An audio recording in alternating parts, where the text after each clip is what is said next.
देखें, जमीन का जो विवाद होता है वो भी बहुत तरह का होता है। जैसे मान लेते हैं आपकी जमीन है, लैंड है या कोई भी प्रॉपर्टी है।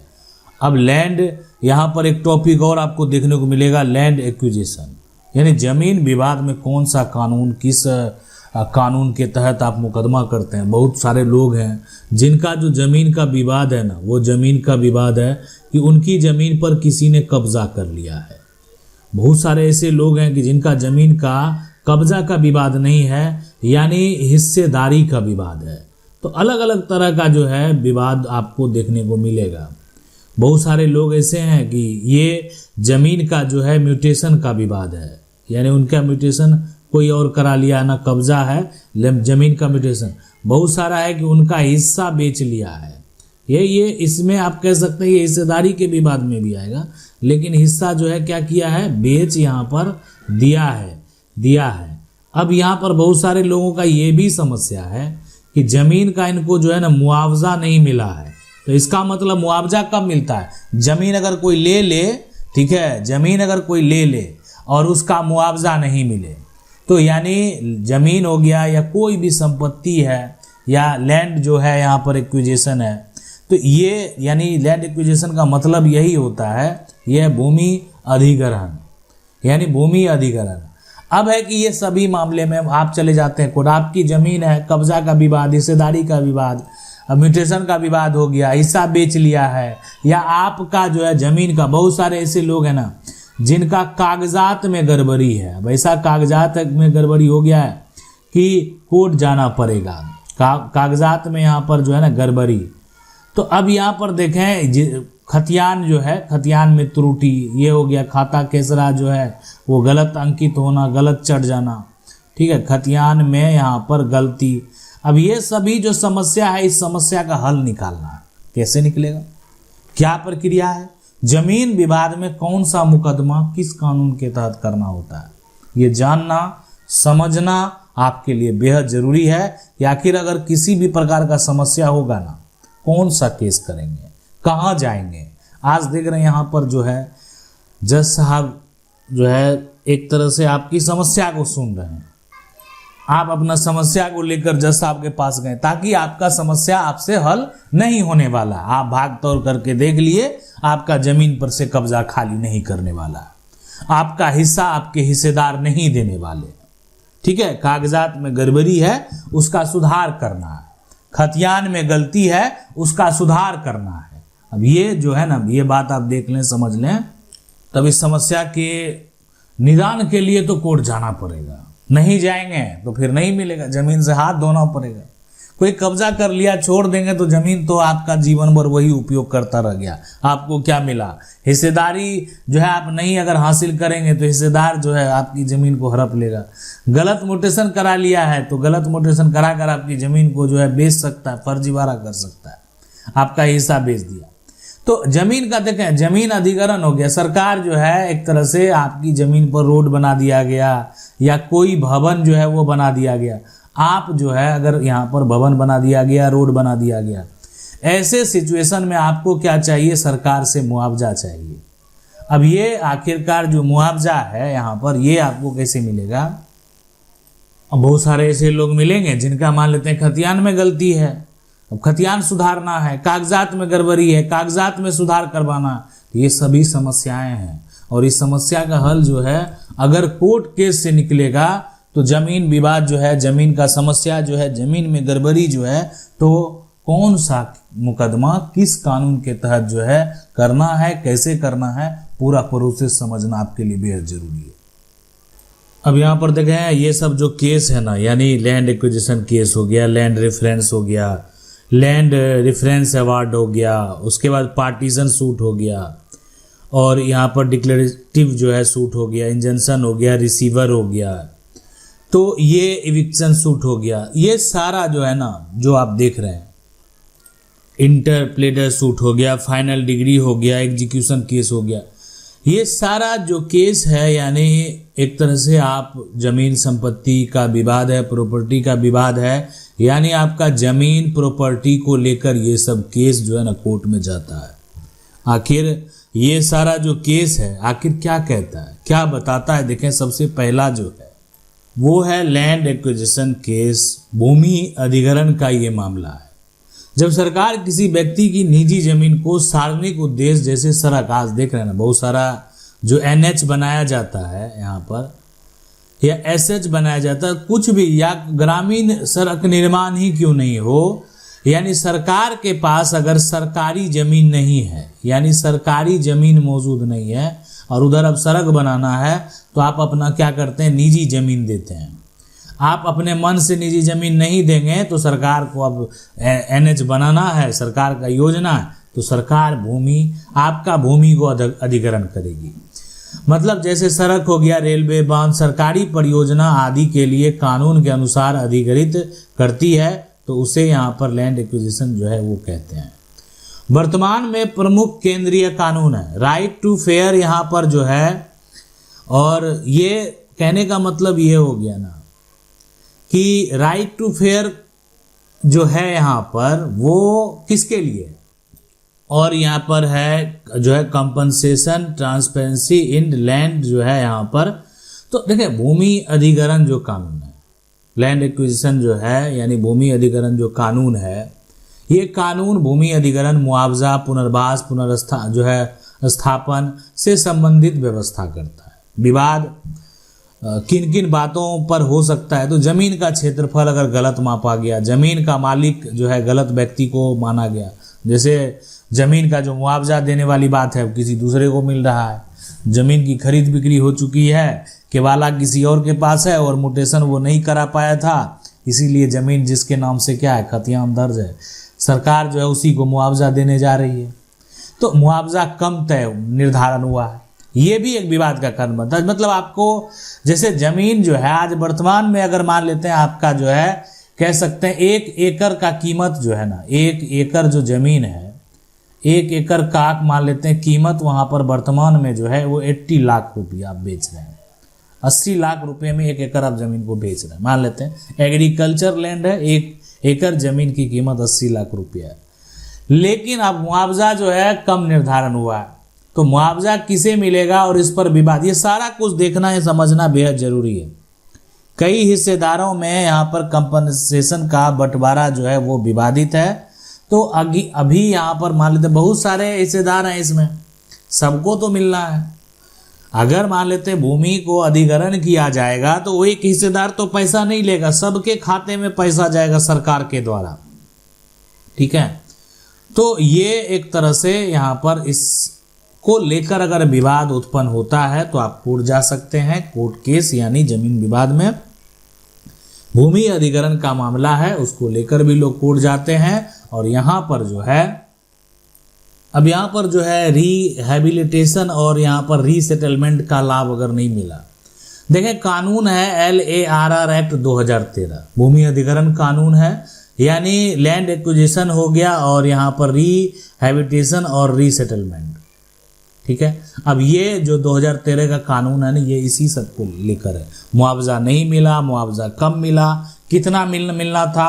अब अगर मान लेते हैं आज आपका 1 एकड़ जमीन जो है, 1 एकड़ जमीन चला गया और 1 एकड़ जमीन चला गया, मान लेते हैं सरकार के द्वारा 1 एकड़ जमीन क्या होता है, इसको बोलते हैं एक्वायर करना, सरकार एक्वायर कर ली, ठीक है, एक्वायर कर यहाँ पर लिया गया, नाप लिया गया, लेकिन अब है कि मुआवजा बहुत कम दिया गया। ऐसी स्थिति में कानून में निर्धारित प्रक्रिया के अनुसार आप जो है चैलेंज कर सकते हैं, और ये जो चैलेंज होगा इसके लिए यहाँ पर ये कानून है लैंड एक्विजिशन केस, यानी भूमि अधिग्रहण का मामला है और उसको लेकर आपने केस फाइल किया है।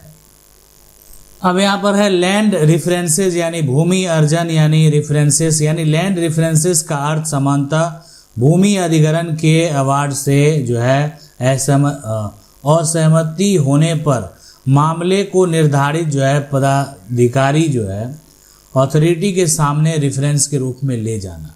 कानून है 2013 का जो है LARR एक्ट है, उसका सेक्शन 64 में कलेक्टर को जो है यहाँ पर अवार्ड से असहमति होने पर अथॉरिटी को रेफरेंस कराने की व्यवस्था है।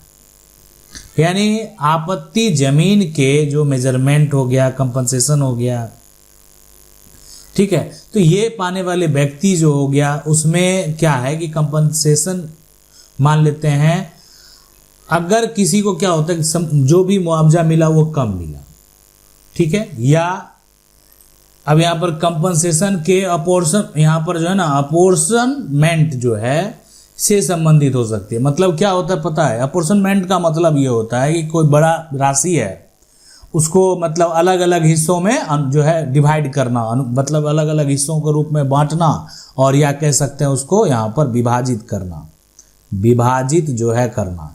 तो जो भी कंपनसेशन के यहाँ पर जो हिस्से हैं, ठीक है, वो आप अलग अलग हिस्सा, बहुत सारा हिस्सेदार है, सबको तो मिलेगा मुआवजा, कोई एक तो नहीं ले लेगा। या अगर दादा परदादा के नाम पर जमीन है तो जितने वंशज हैं, जितने उत्तराधिकारी हैं, सभी के खाते में क्या होगा, पैसा जाएगा। अब ये जो है ना लैंड रेफरेंसेस का जो केस है, इसको ऐसे समझ सकते हैं, ये जमीन आपका सरकार ने अधिग्रहण कर लिया, एक्वायर कर लिया, यानी ये जमीन, ये जो जमीन है, ये जमीन क्या हुआ पता है, एक्वायर कर लिया गया। अब एक्वायर हो गया, सरकार तो ले लिया।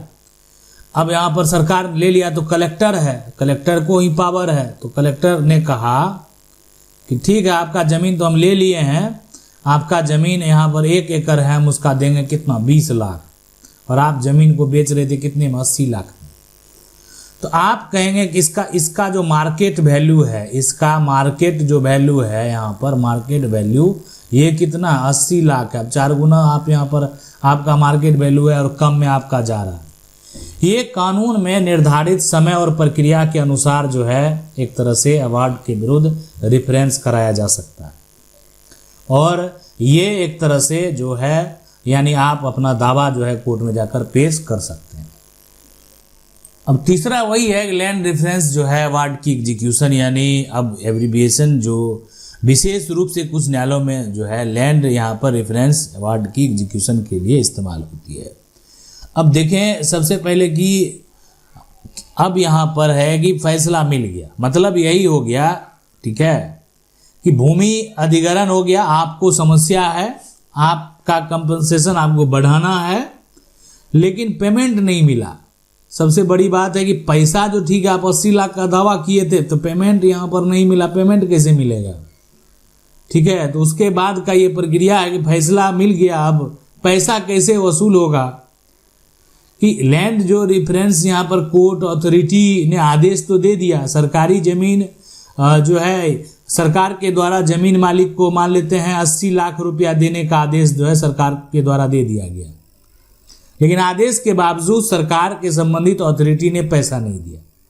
तो इसमें आगे का क्या प्रक्रिया होगा, क्या आगे का एग्जीक्यूशन है, तो अवार्ड की जो है यहाँ पर एग्जीक्यूशन के लिए इस्तेमाल होती है। तो ये है पूरा प्रक्रिया, आपकी जमीन प्रॉपर्टी संबंधित जो है कौन सा मुकदमा आप करते हैं, आगे हम सारा जो है एक तरह से प्रक्रिया बताएंगे। ये है यानी ये यहाँ पर आप समझ रहे थे कि आपकी जमीन अगर सरकार ले लेगी तो आपको क्या करना है, पैसा कम मिला, असंतुष्ट हैं, सरकार ने पैसा नहीं दिया, सबके लिए जो है आप दावा कर सकते हैं। अब अगला जो है ये है पार्टीशन सूट यानी बंटवारा का मुकदमा। देखें ये वो लोग करते हैं जिनका जमीन तो है लेकिन हिस्सेदार ने जमीन में हिस्सा नहीं दिया।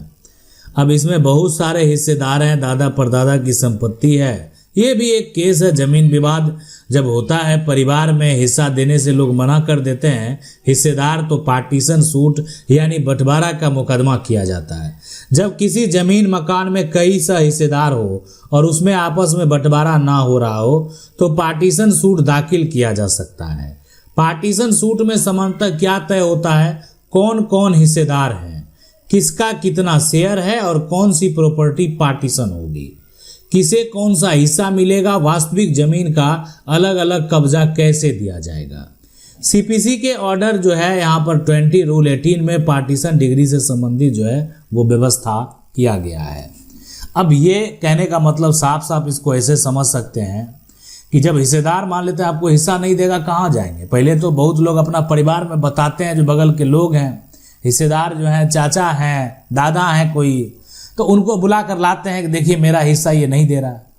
और उसके बाद एक तरह से कह सकते हैं परिवार के लोग अगर नहीं आए, परिवार ने ना जो है एक तरह से वो परिवार के लोग, तो परिवार के लोग जो है आपके यहाँ पर कह सकते हैं या आपके कौन, रिलेटिव, ठीक है, रिलेटिव, ये अगर हिस्सा अगर नहीं दिलवा पाए तो फिर आप ग्राम, एक तरह से जो कह सकते हैं ग्राम पंचायत बुलाते हैं।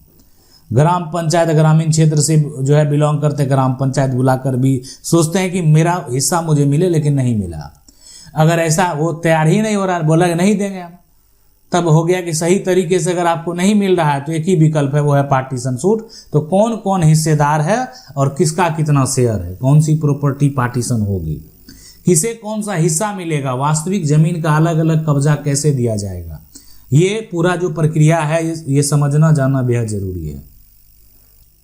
अब ये जो जमीन का आप टुकड़ा देख रहे हैं, इसमें हिस्सेदार जो है वो 4 हिस्सेदार है, यहाँ पर 4 हिस्सेदार है।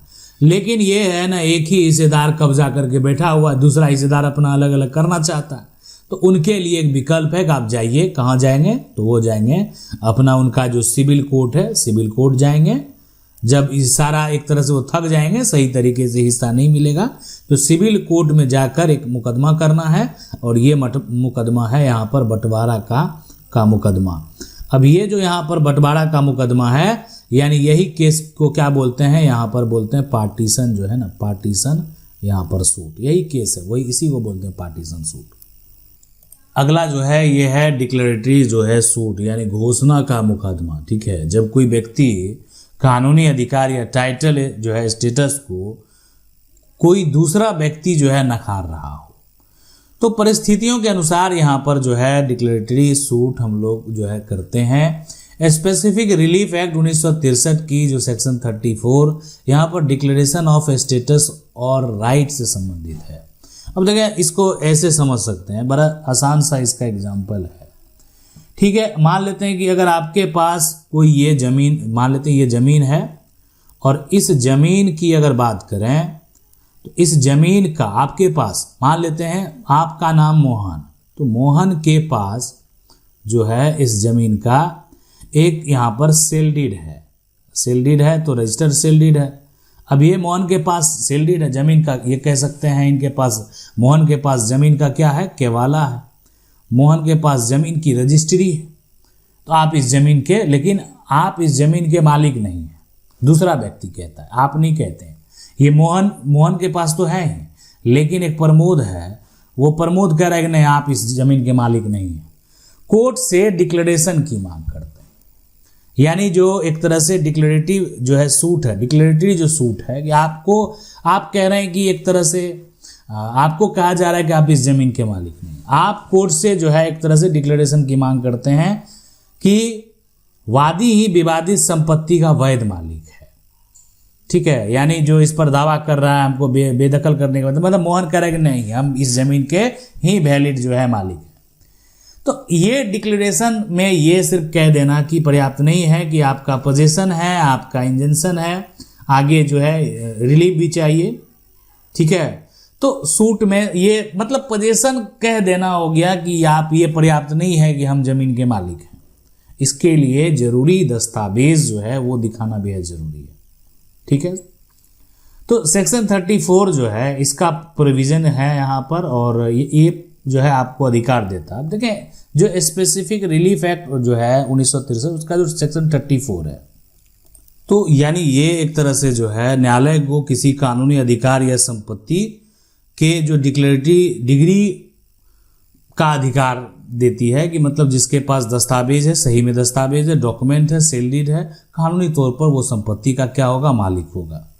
तो आप यानी कोर्ट में दावा करेंगे और ये आपका कानूनी अधिकार है, आपका संपत्ति में हक है और आपको ये कानूनी अधिकार जो है वो मिलेगा।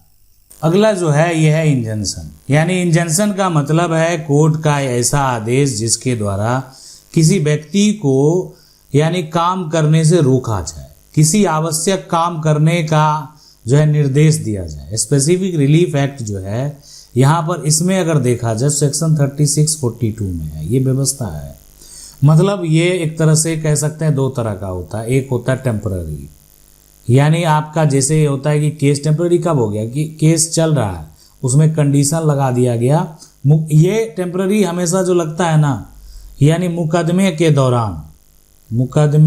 दौरान आप किसी के ऊपर जो है मुकदमा कर दिए तो आप कोर्ट से स्टे की मांग कर सकते हैं, इंजंक्शन की मांग कर सकते हैं कि जब तक देखें फैसला नहीं हो जाए तब तक ज़मीन पर कोई दूसरा व्यक्ति आकर कब्जा नहीं करे, जब तक फैसला नहीं हो जाए तब तक कोई आकर वहाँ पर मकान का निर्माण नहीं करने लगे।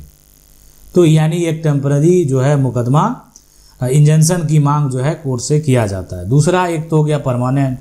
अब परमानेंट हो गया कि मुकदमा का एक तरह से ये आदेश जो आ गया यहाँ पर। परमानेंट इंजंक्शन कब लगेगा पता है, ये हो गया मुकदमा का अंतिम निर्णय के बाद। अब फैसला दे दिया जमीन मोहन का है तो परमानेंट उस पर लग गया एक तरह से मोहर की जमीन मोहन का होगा, मोहन का ही कानूनी अधिकार है। तो ये कोर्ट का आदेश जो हो गया उसके ऊपर डिपेंड करता है। अब इसके बाद देखें एक और इंजंक्शन होता है, और ये जो है यहाँ पर स्पेसिफिक रिलीफ एक्ट का जो सेक्शन यहाँ पर है 39, उसमें आप देखेंगे कि एक इंजंक्शन है और ये है यहाँ पर मैंडेटरी इंजंक्शन। ये होता है कि कोर्ट के द्वारा किसी काम करने का निर्देश दे दिया गया। आपका ज़मीन पर मान लेते हैं कोई क्या होता है कि एक तरह से ये ज़मीन है और इस ज़मीन पर एक तरह से कोई मकान जो है बना दिया, दीवार खड़ा कर दिया। कोर्ट ने उचित मामले में दीवार को हटाने का आदेश जो है एक तरह से कोर्ट के द्वारा दे सकता है। तो ये हो गया कि किसी काम को करने का निर्देश कोर्ट के द्वारा दे दिया गया। ये है यहाँ पर मैंडेटरी इंजंक्शन। और उसके बाद जो है एक टॉपिक देखने को मिलेगा वो है रिसीवर। रिसीवर वो व्यक्ति होता है ना जिसे कोर्ट किसी संपत्ति की देखभाल, संरक्षण जो है ना मेजरमेंट, इनकम या रेंट कलेक्शन के लिए नियुक्त करता है। अब यहाँ पर जो सीपीसी है इसका जो ऑर्डर यहाँ पर 40 है वो रिसीवर्स की जो अपॉइंटमेंट से संबंधित है। कोर्ट की परिस्थितियों में प्रॉपर्टी का जो है पोजेशन हो गया, ठीक है, कस्टडी हो गया, और मेजरमेंट रिसीवर को देने और आवश्यक पावर देने का अधिकार है। यानी सीपीसी का जो और यहाँ पर ऑर्डर 40 है। अब रिसीवर वाला जो मामला है वो उसको समझ में भी नहीं आता है। जैसे देखें कि ये मामला जो है कि मान लेते हैं ज़मीन का विवाद है और दो लोग जो है किराए के लिए लड़ रहे हैं। यानी ज़मीन पर ये ज़मीन है जो है ना, ये आप कह सकते हैं कॉमर्शियल है, यानी इस पर किराया आता है। अब ये जो किराया आता है इसमें दो भाई आपस में विवाद चल रहा है कि वो कह रहा है हमें मिलना चाहिए, हमें मिलना चाहिए, कोई सही तरीके से नहीं ले पा रहा है। तो इसमें कोर्ट जो है रिसीवर नियुक्त करता है, और ये होता है कि वहाँ पर रिसीवर के द्वारा ही क्या होगा, रेंट कलेक्ट किया जाएगा। अब बाद में जो निर्णय के बाद जैसे होगा उसका जो भी करना है वो किया जाएगा। तो ये होता है, यानी रिसीवर कोर्ट के द्वारा यानी नियुक्त संपत्ति का एक तरह से नेचुरल केयर टेकर है। अगला यहाँ पर जो है ये है इविक्शन सूट, यानी बेदखली का मुकदमा। जब लैंडलॉर्ड जो है यानी प्रॉपर्टी का ओनर कह सकते हैं, ज़मीन का मालिक हो गया, या किसी टेनेंट या जो भी है, ठीक है, या एक्यूपेंट को कानून के अनुसार प्रॉपर्टी से हटाना जो है, तो उस परिस्थितियों में इविक्शन सूट जो है ये हम लोग क्या करते हैं कि आवश्यकता होती है। अब ये आमतौर पर जो है किराया ना देना, अवैध कब्जा और समय समाप्ति या अन्य कानून कारणों पर यह आधारित होती है। अब देखें इस कानून में सबसे पहली बात समझना ये जो है, ये जो कानून है ना यहाँ पर जो इविक्शन कानून है, अब इसमें एक तरह से राज्य भी इन्वॉल्व हो जाता है। आप जिस राज्य से बिलोंग करते हैं उस राज्य का कानून भी इसमें इन्वॉल्व हो जाएगा। अब उस राज्य में अगर यहाँ पर जो है टेनेंसी के लिए, किराएदार के लिए क्या एक तरह से कानून है, ठीक है, उसके अनुसार ये कानून काम करता है, ये सूट काम करता है। इसलिए हर मामले में केवल ये हो गया कि ट्रांसफ़र ऑफ प्रॉपर्टी एक्ट देखकर निष्कर्ष नहीं निकलता, आखिर वहाँ पर नियम कानून क्या कह रहा है, किस राज्य का मामला है, और उस राज्य में राज्य सरकार के द्वारा क्या नियम कानून बनाए गए उस पर भी ये निर्भर करता है कि वहाँ पर उस राज्य सरकार के द्वारा, ठीक है, आप बेदखल कर रहे हैं, भगा रहे हैं, अपने जगह आप मकान मालिक हैं, आप उसको हटा रहे हैं, तो ये आपका अधिकार है, आप केस दायर कर सकते हैं। लेकिन आपके राज्य में किस प्रकार से वो कब्जे में था, किस आधार पर कब्जे में था, और आपके राज्य में राज्य सरकार के द्वारा इसके लिए क्या कानून बनाए गए हैं, इस बात पर भी ये निर्भर करता है। उसके बाद जो है ये है इंटर यहाँ पर प्लीडर सूट, यानी दो दावेदारों के बीच संपत्ति पैसे का विवाद। यानी ये जो है ना यहाँ पर देखें कि ये थोड़ा अलग प्रकार का मुकदमा है। ये इंटर प्लीडर सूट में जो व्यक्ति कोर्ट आता है ना, वो सामान्यतः ये कहता है इस प्रॉपर्टी मनी पर मेरा कोई वास्तविक ऑनरशिप क्लेम नहीं है, लेकिन 2 या 2 से अधिक लोग आपस में इसका दावा कर रहे हैं। कोर्ट तय करे कि इसे किसे दिया जाए। अब ये यहाँ पर देखें, सबसे पहले ये जो है ना एक तरह से नियम है, कानून है, तो ये जो है ना ये सीपीसी का ऑर्डर जो है 35 में जो है इंटर प्लीडर सूट से संबंधित है। इसमें प्लेंटिफ को अपने स्वयं के इंटरेस्ट के बारे में या यहाँ पर जो डिफेंडेंट के अलग अलग क्लेम के बारे में बताना होता है। यानी आप कह सकते हैं कि इसका जो है ना ये जो सूट है ना, जैसे मान लीजिए एक व्यक्ति के, मान लेते हैं एक व्यक्ति के पास 10 लाख रुपया है। अब 10 लाख रुपया जो है वो जमा है। अब इसमें एक है मोहन और दूसरा है प्रमोद, मोहन प्रमोद। ए कह रहा है कि मेरा जो है ना ए यहाँ पर मोहन जो है ये यहाँ पर इसके बारे में, जैसे ये है पहला ए हो गया, दूसरा यहाँ पर बी हो गया, तो मोहन हो गया ए और दूसरा हो गया प्रमोद। अब इंटरप्लेटर सूट जो है ना, यानी मोहन कह रहा है मेरा है, प्रमोद कह रहा है मेरा है, दोनों ए बी जो है वो दावा कर रहा है। तो ये अब है कि जो जमा है इसका नाम है विजय। अब विजय के पास क्या है, यहाँ पर जमा है। अब विजय चला गया कोर्ट, और कोर्ट में एक तरह से जो है वो कह रहा है कि मेरा कोई ऑनरशिप क्लेम नहीं है, बस अधिकार किसका ये कोर्ट तय करे। इंटर जो है एक तरह से प्लीडर सूट का कॉन्सेप्ट यहाँ पर लागू होता है, और आप समझ गए होंगे कि ये केस किस प्रकार। अरे ये जमीन पैसा से संबंधित ही है। अगर किसी के पास किसी का कोई संपत्ति, प्रॉपर्टी, लैंड प्रॉपर्टी की बात की है ना, तो प्रॉपर्टी में कोई प्रॉपर्टी अगर किसी के पास, विजय के पास रखा हुआ है, मोहन कह रहा है मेरा है, प्रमोद कह रहा है मेरा है, अब किसको विजय दे दे, विवाद हो जाएगा। तो कोर्ट चला गया, ठीक है, 2 दावेदारों के बीच जो है संपत्ति पैसा का विवाद है, इस तरह से हम किसको दें आप स्पष्ट कीजिए। और ये सूट जो है वो है इंटरप्लीडर जो है सूट। ये कोर्ट जो है कहेगा, विजय जाकर कहेगा कि हम इसका मालिक नहीं हैं, लेकिन आप तय करके बता दीजिएगा मालिक कौन है और किसको कितना देना है। अब कोई भी केस हो उसका एक डिग्री होता है, वो है फाइनल डिग्री यानी अंतिम डिग्री। ये खासकर जो है पार्टीशन सूट में बहुत महत्वपूर्ण होता है कि एक तो कोर्ट क्या किया, हिस्सा तय कर दिया, कोर्ट हिस्सा तय कर दिया, ठीक है, कोर्ट यहाँ पर जो है हिस्सा यहाँ पर तय कर दिया। अब यहाँ पर उसका फाइनल डिग्री जो है, उसके बाद वास्तविक प्रॉपर्टी को बांट कर ये तय किया जाता है कि कौन सा हिस्सा जमीन किस व्यक्ति के पास जाएगा, मोहन के हिस्से में कौन सा जाएगा, प्रमोद के हिस्से में कौन सा जाएगा, ये तय होता है। और सबसे महत्वपूर्ण एक टॉपिक है, सबसे महत्वपूर्ण एक केस है किसी भी विवाद में, वो है एग्जीक्यूशन केस, यानी डिग्री आदेश को लागू करने का मुकदमा। ये यानी डिग्री प्राप्त करें, एग्जीक्यूशन केस दाखिल करें, कोर्ट द्वारा आदेश का पालन, कब्जा दिलाने के लिए अब यहाँ पर पुलिस को जो है आदेश होगा। अब ये जो यानी आप देख सकते हैं ना, कब्जा दिलाने का अब पुलिस फोर्स के द्वारा आपको दखल जो है दिलाया जाएगा। ये सबसे महत्वपूर्ण जो है यहाँ पर प्रैक्टिकल विषय में से एक है। मान लीजिए सिविल सूट जीत लिया आपने, कोर्ट ने आदेश दिया कि वादी को जमीन का पोजीशन दिया जाए, लेकिन डिफेंडेंट पोजीशन को यहाँ पर जो है तैयार नहीं है। अब केवल डिग्री लेकर बैठने से जो है पूरा नहीं होगा, परिस्थितियों के अनुसार आपको एग्जीक्यूशन जो है यहाँ पर प्रोसीडिंग एग्जीक्यूशन केस के माध्यम से डिग्री लागू करनी पड़ सकती है। सीपीसी का ये यहाँ पर जो है देख सकते हैं, जो यहाँ पर ऑर्डर 21 डिग्री और ऑर्डर से एग्जीक्यूशन से ये संबंधित है। अब यहाँ पर देखें, सबसे पहले एग्जीक्यूशन में क्या क्या हो सकता है। तो एग्जीक्यूशन में जो ये एग्जीक्यूशन का विवाद जो है, या अगर आप दायर करते हैं तो जमीन का पोजीशन दिलाना, जमीन का कह सकते हैं यहाँ पर जो है कब्जा दिलाना, ये हो सकता है। उसके बाद पैसा दिलाना, ठीक है, पैसा यहाँ पर दिलाना। उसके बाद जो है प्रॉपर्टी की जो है संपत्ति जो है ना, संपत्ति का यहाँ पर जो है अटैचमेंट, ठीक है।